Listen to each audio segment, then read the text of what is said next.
Name is Anand Sagar. ಹಾ. ನಾನು ಉನ್ನತಿಯಲ್ಲಿ ಕೆಲಸ ಮಾಡ್ತೀನಿ as assistant chief of operations.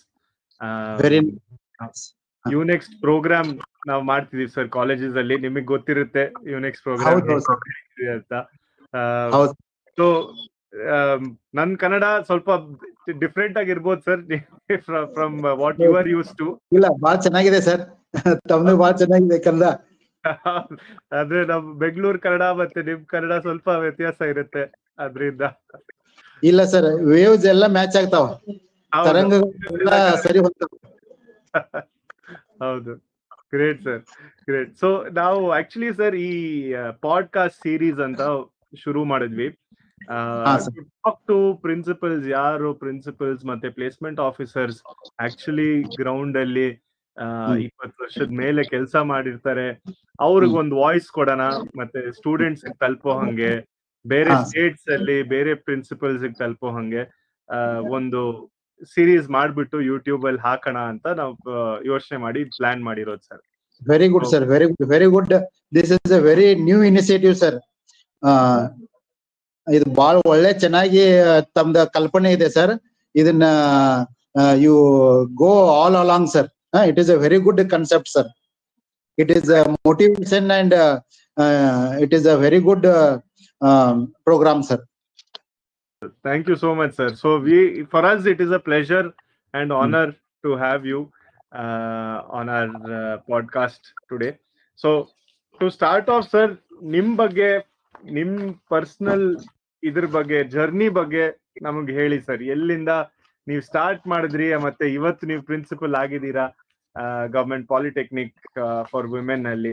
So ಹೇಗಿತ್ತು ಸರ್ ಈ ಜರ್ನಿ, ಎಲ್ಲಿಂದ ಶುರು ಆಯ್ತು? Sir, I am Ganapati Subrao Helavi.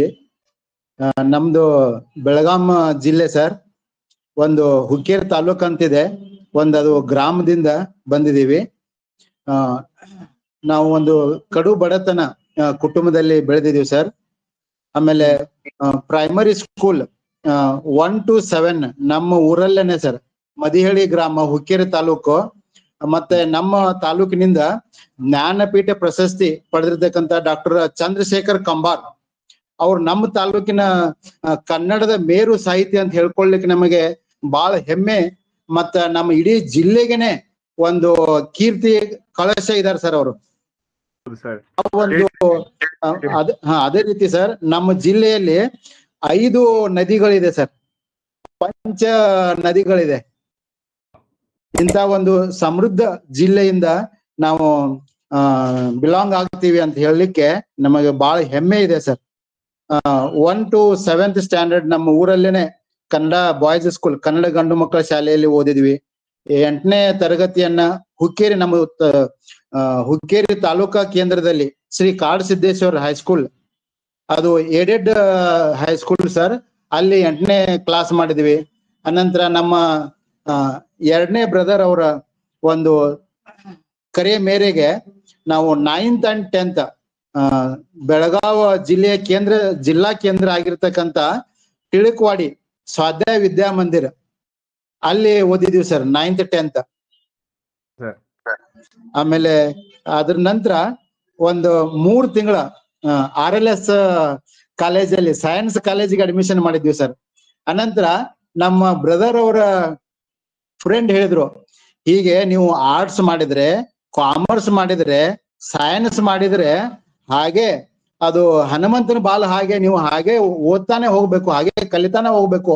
ಅದಕ್ಕಿಂತಲೂ ಬೆಟರ್ ನೀವು ಯಾಕೆ ಡಿಪ್ಲೊಮಾ ಯಾಕೆ ಮಾಡಬಾರ್ದು, ITI ಯಾಕೆ ಮಾಡಬಾರ್ದು, JOC ಕೋರ್ಸಸ್ ತಾಂತ್ರಿಕ ಶಿಕ್ಷಣವನ್ನ ಕಲಿತ್ರೆ ನಿಮ್ದ ಜೀವನ ಬೇಗ ಏನು ಒಂದು ಹಂತಕ್ಕೆ ಬರ್ತದ, ಜಾಬ್ ಅಪಾರ್ಚುನಿಟೀಸ್ ಜಾಸ್ತಿ ಇದೆ, ಅದಕ್ಕಾಗಿ ನೀವು ಟೆಕ್ನಿಕಲ್ ಕೋರ್ಸ್ ಜಾಯಿನ್ ಆಗ್ರಿ ಅಂತ ಹೇಳಿದ್ರೆ ಸರ್. ಹೀಗಾಗಿ ಏನು ಉದ್ಯಮಶೀಲತೆ ಇರ್ತಕ್ಕಂಥದ್ದು ಮತ್ತೆ ಇಡೀ ಜಗತ್ತಿನಲ್ಲೇನೆ guarantee and warranty government job ಸಿಗತಕ್ಕಂಥದ್ದು ಒಂದು ಯಾವ್ದಾದ್ರು ಒಂದು ಕೋರ್ಸ್ ಇದೆ ಅಂದ್ರೆ ಡಿಪ್ಲೊಮಾದಲ್ಲಿ, ಅದು ಕಮರ್ಷಿಯಲ್ ಪ್ರಾಕ್ಟೀಸ್ ಡಿಪಾರ್ಟ್ಮೆಂಟ್ ಅದು. ಮತ್ತೆ ಅದು ನಾನ್ ಇಂಜಿನಿಯರಿಂಗ್ ಸರ್, ಇಂಜಿನಿಯರಿಂಗ್ ಅಲ್ಲ, ನಾನ್ ಇಂಜಿನಿಯರಿಂಗ್ ಕೋರ್ಸ್ ಅದು. ಡಿಪ್ಲೊಮಾ 3 ವರ್ಷದ ಡಿಪ್ಲೊಮಾ ಕೋರ್ಸು. ಅದಕ್ಕೆ 1986ರಲ್ಲಿ ಜಾಯಿನ್ ಆಗಿ 89ರಲ್ಲಿ ಕಂಪ್ಲೀಟ್ ಮಾಡಿದ್ವಿ ಸರ್, ಫಸ್ಟ್ ಕ್ಲಾಸ್ ಇದರಲ್ಲಿ. ಅನಂತರ ಅದಾದ ತಕ್ಷಣ ಇಮಿಡಿಯೇಟ್ ನಾವು ಹಲವಾರು ಖಾಸಗಿ ಕ್ಷೇತ್ರಗಳಲ್ಲಿ ಜಾಬ್ ಮಾಡಿದ್ವಿ ಸರ್. ಡಾಟಾ ಎಂಟ್ರಿ ಆಪರೇಟರ್ ಅಂತೇಳಿ, ಆಮೇಲೆ ಟೈಪಿಸ್ಟ್ ಅಂತೇಳಿ. ಅದಾದ್ಮೇಲೆ ಸ್ಪರ್ಧಾತ್ಮಕ ಪರೀಕ್ಷೆಗಳಿಗೆ ಹಾಜರಾಗಿ ಸುಮಾರು 8 ಇಲಾಖೆಗಳಲ್ಲಿ ನಮಗೆ ಇಂಟರ್ವ್ಯೂ ಆಗಿ 3 ಡಿಪಾರ್ಟ್ಮೆಂಟ್ಗಳಲ್ಲಿ ಸೇವೆಯನ್ನು, ಒಂದು ಇಲಾಖೆಯಲ್ಲಿ 3 ತಿಂಗಳ, ಇನ್ನೊಂದು ಇಲಾಖೆಯಲ್ಲಿ 6 ತಿಂಗಳ, ಮತ್ತೊಂದು ಇಲಾಖೆಯಲ್ಲಿ 9 ತಿಂಗಳ, ಹೀಗೆ ಸುಮಾರು 1.5 ವರ್ಷ ಖಾಸಗಿ ರಂಗದಲ್ಲಿ ಅಂದ್ರೆ ಖಾಸಗಿ ಕ್ಷೇತ್ರದಲ್ಲಿ ಸೇವೆಯನ್ನ ಸಲ್ಲಿಸಿದ್ವಿ ಸರ್. ಅದಾದ ನಂತರ KPSC, Karnataka public service commission, ಅದರಿಂದ ಸಹಾಯಕ ಉಪನ್ಯಾಸಕರು, ಅಸಿಸ್ಟೆಂಟ್ ಲೆಕ್ಚರರ್ ಪೋಸ್ಟ್ಗೆ ಕಾಲ್ ಫಾರ್ ಮಾಡಿದ್ರು. ಅವಾಗ ಅಪ್ಲೈ ಮಾಡಿದ್ವಿ ಸರ್. ಅವಾಗ 3 ಜನ ಏನೋ, ಆಕ್ಚುಲಿ 9 ಪೋಸ್ಟ್ ವೇಕೆನ್ಸಿ ಇತ್ತು, 3 ಜನ ಅರ್ಜಿ ಹಾಕಿದ್ವಿ, 2 ಜನ ಸೆಲೆಕ್ಟ್ ಆದ್ವಿ, 2 ಜನ ಜಾಯಿನ್ ಆದ್ವಿ. ಆದ್ರೆ ಅನ್ಫಾರ್ಚುನೇಟ್ಲಿ ನನಗಿಂತಲೂ ಏನು ಮೆರಿಟೋರಿಯಸ್ ಸ್ಟೂಡೆಂಟ್ ಬಿಟ್ಟು ಹೋದ. ನಮಗ್ ಬಹಳ ಖೇದ ಆಯ್ತು. ಆದ್ರೆ ನಾವು ಕಂಟಿನ್ಯೂ ಮಾಡಿದ್ವಿ. ಅದಾದ ನಂತರ ಇನ್ನೂ 7 ಇಲಾಖೆಯಲ್ಲಿ ನನಗೆ ಅಪಾಯಿಂಟ್ಮೆಂಟ್ ಆಗಿತ್ತು. ಆದ್ರೆ ನನಗೆ ಟೀಚಿಂಗ್ ಅಲ್ಲಿ ಇಂಟ್ರೆಸ್ಟ್ ಇತ್ತು, ಆಸಕ್ತಿ ಇತ್ತು. ಹೀಗಾಗಿ ಇದೊಂದು ಟೀಚಿಂಗ್ ಟೆಕ್ನಿಕಲ್ ಎಜುಕೇಶನ್ ಡಿಪಾರ್ಟ್ಮೆಂಟ್ ಅಲ್ಲೇ ಕಂಟಿನ್ಯೂ ಆದೆ. 1991 ಸರ್ಕಾರಿ ಪಾಲಿಟೆಕ್ನಿಕ್ ಕಾರವಾರದಲ್ಲಿ first appointment sir, technical education department ಅಲ್ಲಿ ಅಸಿಸ್ಟೆಂಟ್ ಲೆಕ್ಚರರ್ ಅಂತೇಳಿ. ಅದಾದ ನಂತರ 1994 ಮೇ 31 ವರೆಗೆ. ಅದಾದ ನಂತರ 1 ಜೂನ್ 1994 ಟು 2005 ಸರ್ಕಾರಿ ಪಾಲಿಟೆಕ್ನಿಕ್ ಬೆಳಗಾವಿ. ಅದಾದ ನಂತರ 2005 ಜೂನ್ 16 ಅಲ್ಲಿ ಸರ್, ಜೂನ್ 16ಗೆ ಸರ್ಕಾರಿ ಪಾಲಿಟೆಕ್ನಿಕ್ ಬೆಳಗಾವಿಯಿಂದ ಮತ್ತೆ ಸರ್ಕಾರಿ ಪಾಲಿಟೆಕ್ನಿಕ್ ಕಾರವಾರಿಗೆ ಟ್ರಾನ್ಸ್ಫರ್ ಆಯ್ತು. ಅಲ್ಲಿ 2021 ಅಲ್ಲಿ ಸೇವೆ ಸಲ್ಲಿಸಿದೀವಿ ಸರ್.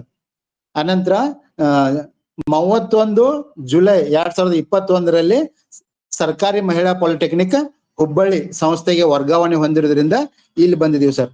ಮತ್ತೆ ಈ ಸೇವಾ ಅವಧಿಯಲ್ಲೇನೆ ನಾವು BCom ಮಾಡ್ಕೊಂಡ್ವಿ, ಆಮೇಲೆ MCom ಮಾಡ್ಕೊಂಡ್ವಿ, ಆಮೇಲೆ ನಮ್ದು ಡಿಪ್ಲೊಮಾ ಇನ್ ಟೆಕ್ನಿಕಲ್ ಟೀಚಿಂಗ್ ಈ ಕೋರ್ಸ್ ಅನ್ನ Chennai NITTTR national institute of technical teachers training institute Chennai Madras 1.5 ವರ್ಷವರೆಗೆ ಮಾಡಿದ್ವಿ. ಆಮೇಲೆ ಇಂಡಸ್ಟ್ರಿಯಲ್ ಟ್ರೈನಿಂಗ್ ಮಾಡಿದ್ವಿ. ಆಮೇಲೆ ಹಲವಾರು short term, long term courses ಮಾಡಿದ್ವಿ ಸರ್. ಅನಂತರ ಅದೇ ರೀತಿ ವೃತ್ತಿ ಜೀವನದಲ್ಲಿಯೂ ಸಹಿತ ಹಲವಾರು ಮುಂಬಡ್ತಿಗಳು ಬಂದವು. Assistant lecturer to lecturer, lecturer to senior scale lecturer, senior scale lecturer to selection grade lecturer. ಆಮೇಲೆ ಇಲ್ಲಿ ಹುಬ್ಳಿಯಲ್ಲಿ ಬಂದ ಮೇಲೆ ಪ್ರಿನ್ಸಿಪಲ್ ಆಗಿ ಸುಮಾರು 4.5 ವರ್ಷ ಆಯ್ತು ಸರ್. ಈಗ ಸೇವೆಯನ್ನ ಸಲ್ಲಿಸ್ತಾ ಇದೀವಿ. ಮತ್ತೆ ಈಗ ಹಲವಾರು ವರ್ಷಗಳಿಂದ ನಮ್ಮ ಸಂಸ್ಥೆಯಲ್ಲಿ 100% ಅಡ್ಮಿಷನ್ ಮಾಡ್ತಾ ಇದೀವಿ. ಅದೇ ರೀತಿ ಮೋರ್ ದೆನ್ 95% ಪ್ಲೇಸ್ಮೆಂಟ್ ಮಾಡ್ತಾ ಇದೀವಿ. ಆಮೇಲೆ ರಿಮೈನಿಂಗ್ 5% ನೀಡ್ ಬೇಸ್ಡ್ ಜಾಬಿಗೆ ಹೋಗ್ತಾ ಇದ್ದಾರೆ ಸರ್.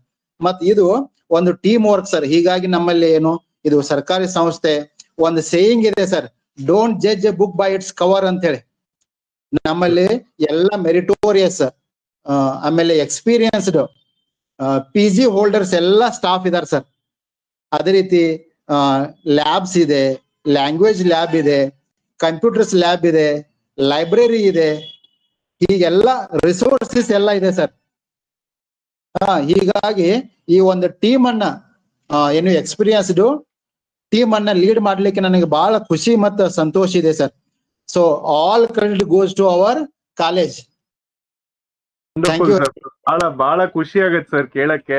ಮತ್ತೆ ಎಸ್ಪೆಷಲಿ ನೀವು ಈಗ ಮಕ್ಕಳು ನಿಮ್ ಕಾಲೇಜಲ್ಲಿ ಇರೋರು ಅದೇ ಜರ್ನಿನ ನೀವ್ ಲೀಡ್ ಮಾಡಿದೀರಾ. ಟೈಪಿಸ್ಟ್ ಆಗಿ ಡೇಟಾ ಎಂಟ್ರಿ ಇಂದ ಸ್ಟಾರ್ಟ್ ಮಾಡಿ ಇವತ್ತು ಈ ಪೋಸ್ಟ್ ಅಲ್ಲಿ ಬಹಳ ಪ್ಯಾಷನೇಟ್ ಆಗಿ ನೀವ್ ಹೇಳಿದ್ದು, ನನಗ್ ಟೀಚಿಂಗ್ ಇಷ್ಟ ಆಯ್ತು, ಅದಕ್ಕೆ ನಾನು ಟೀಚಿಂಗ್ ಫೀಲ್ಡ್ ಬಂದೆ. ಔಟ್ ಆಫ್ ಪ್ಯಾಷನ್ ನೀವ್ ಅದನ್ನ ತಗೊಂಡು ಮತ್ತೆ today as an administrator, college head ಆಗಿ, ಪ್ರಿನ್ಸಿಪಲ್ ಆಗಿ ಇದ್ದೀರಾ. ನಿಮ್ ಕಾಲೇಜಲ್ಲಿ ಸರ್ ಇವಾಗ ಪ್ಲೇಸ್ಮೆಂಟ್ಸ್ ಅಫ್ಕೋರ್ಸ್ ಹುಬ್ಳಿಯಲ್ಲಿ ಬಹಳ ಜಾಬ್ ಆಪರ್ಚುನಿಟೀಸ್ ಇಂಡಸ್ಟ್ರಿಯಲ್ ಬೆಲ್ಟ್ ಇರೋದ್ರಿಂದ ಬಹಳ ಜಾಬ್ ಆಪರ್ಚುನಿಟೀಸ್ ಇವೆ ಅಲ್ಲಿ ಅಂತ ತಿಳ್ಕೊಳ್ತೀನಿ. ಹೆಂಗಸರು ಜಾಬ್ಸ್ ತಗೊಳ್ತಿದಾರ ಸರ್, ಮುಂದೆ ಬರ್ತಿದಾರ, ಹೇಗೆ ನಡೀತಿದೆ ಸರ್ ನಿಮ್ ಬಿಫೋರ್ ಕೋವಿಡ್ ಮ್ಯಾಕ್ಸಿಮಮ್ ಸ್ಟೂಡೆಂಟ್ಸ್ ಜಾಬಿಗೆ ಹೋಗ್ತಿದ್ರು ಸರ್. ಆದ್ರೆ ಆಫ್ಟರ್ ಕೋವಿಡ್ ಈ ಎಲ್ಲ ಕಂಪ್ಯೂಟರ್ಗೆ ಜಾಸ್ತಿ ಫೋಕಸ್ ಇರೋದ್ರಿಂದ, ಟ್ರಸ್ಟ್ ಇರೋದ್ರಿಂದ, ಮತ್ತೆ ಈಗೆಲ್ಲ ಪೇರೆಂಟ್ಸ್ ವೆಲ್ ಟು ಡೂ ಇರೋದ್ರಿಂದ ಅವರೆಲ್ಲ ತಮ್ಮ ಮಕ್ಕಳಿಗೆ ಹೈಯರ್ ಎಜುಕೇಶನ್ಗೆ lateral entry sir, 3rd semester of BE, 3rd semester of BCom, 3rd semester of BFT, bachelor of fashion technology. So ಈ ಕೋರ್ಸಿಗೆ ಹೋಗ್ತಾ ಇರೋದ್ರಿಂದ ಮೋರ್ ದ್ಯಾನ್ 95% ಎಲ್ಲ ಲ್ಯಾಟರಲ್ ಎಂಟ್ರಿ ಹೈಯರ್ ಎಜುಕೇಶನ್ ಹೋಗ್ತಾರೆ ಸರ್. ಮತ್ತೆ ಉಳಿದದ್ದು 5%, ಅರೌಂಡ್ ನಿಯರ್ಲಿ 5% ಅವರು ಜಾಬಿಗೆ ಹೋಗ್ತಾರೆ ಸರ್. ಬಟ್ ಏನು, this is a business center sir. Hubli is second largest fastest growing city in Karnataka. ಬಹಳ ಆಂಪಲ್ ಅಪಾರ್ಚುನಿಟಿ ಇದೆ ಸರ್. ಮತ್ತೆ ಒಳ್ಳೆ ಟ್ರೈನಿಂಗ್ ಸ್ಕೂಲ್ಸ್ ಇದೆ.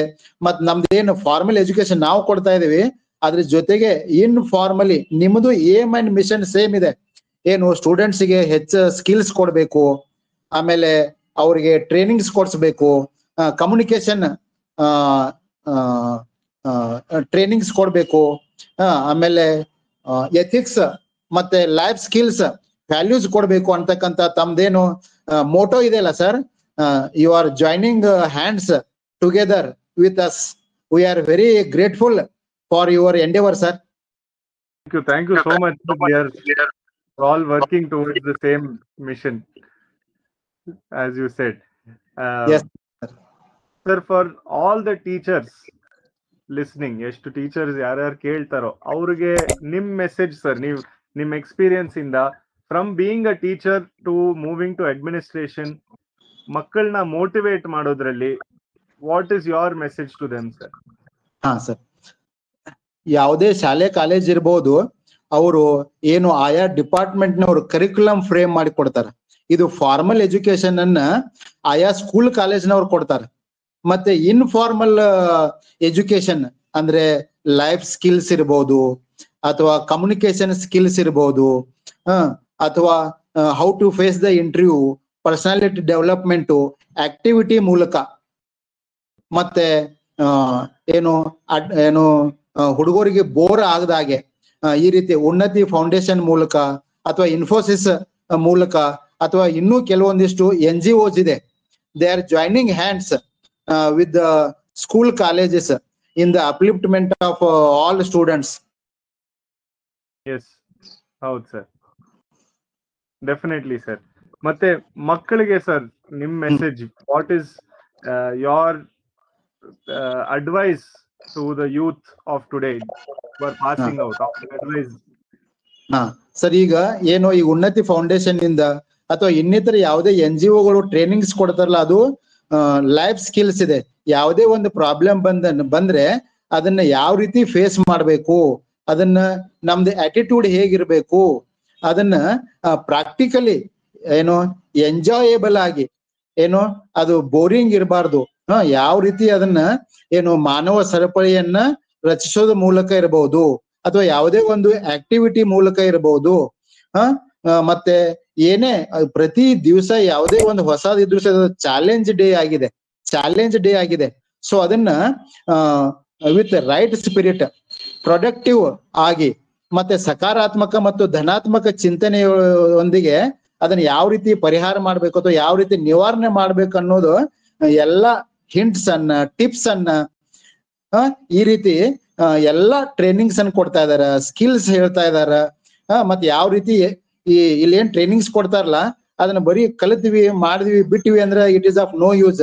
ಅದನ್ನ ಅವ್ರು ಡೈಲಿ ಅವ್ರ ರುಟೀನ್ ಯೂಸ್ ಮಾಡ್ಕೊಂಡು ಅವರು ತಮ್ಮ ಸ್ಟಡಿ ಅವರ್ಸ್ ಅಲ್ಲಿ, ಅವರ ಏನು ಹೈಯರ್ ಸ್ಟಡೀಸ್ ಹೋಗ್ಬೇಕಾದ್ರೆ, ಅಥವಾ ಜಾಬ್ ಇಂಟರ್ವ್ಯೂ ಫೇಸ್ ಮಾಡ್ಬೇಕಾದ್ರೆ, ಅಥವಾ ಕಾಂಪಿಟೇಟಿವ್ ಎಕ್ಸಾಮ್ಗೆ ಅಪಿಯರ್ ಆಗ್ಬೇಕಾದ್ರೆ, ಅಥವಾ ಜಾಬ್ ಸಿಕ್ಕ ಮೇಲೇನು ಸಹಿತ ಅವರು ಡೈಲಿ ವರ್ಕಿಂಗ್ ಅಲ್ಲಿ ಅವ್ರ ಲೈಫ್ ಅಲ್ಲಿ ಅದನ್ನ ಇಂಪ್ಲಿಮೆಂಟ್ ಮಾಡ್ಕೋಬೇಕು.